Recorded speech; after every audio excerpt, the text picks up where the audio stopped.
Good morning, welcome to Johnson's Garden. I'm Jeremy. As we get into landscaping and ponding around the house, we want to not forget about containers on our decks and patios. And I think everybody has a spot for something like that, whether they have an apartment or a patio home or a traditional home. Yeah, it's really easy to bring that color right to where we're spending our time outside. And so lots of different options to bring those plants, flowers to the patio, or if you've got an apartment right on the balcony. Just tons of different options, and really some unique plants that we can use.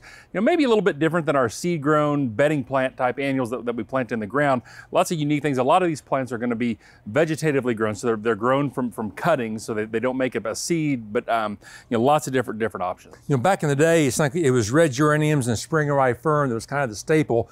But like I say, there's so many new plants available now because of plant breeding. And you know what I love about it is we can come to the garden center and pick things that we enjoy and put them all together. We've got a couple different combinations here in front of us. These are more of a recipe, but you can kind of do it on your own as well. So just pick the colors that you like, the textures that you may like, and really can kind of go wild. Okay, of course there's a couple things that you want to, I think, keep in mind when you are planting your containers, and I think the most important thing is good soil drainage. Make sure that container has a hole in the bottom of it. You know, good, yeah, like you say, good holes in the bottom.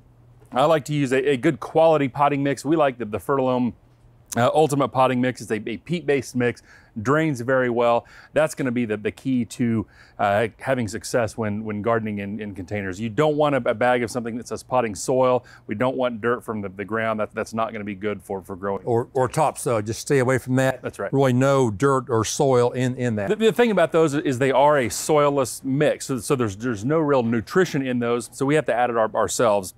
You know, I like when we plant using the garden coat from Fertilome. It's a slow release plant food, and then we can water with our watering can with the water solubles. One other tip that can be very helpful in Kansas is adding the soil moist to these containers. You know, the month of July and August gets pretty hot, things dry out. These are just a crystal that you put it in, and they're going to store water and then release it for the plant as the day goes on.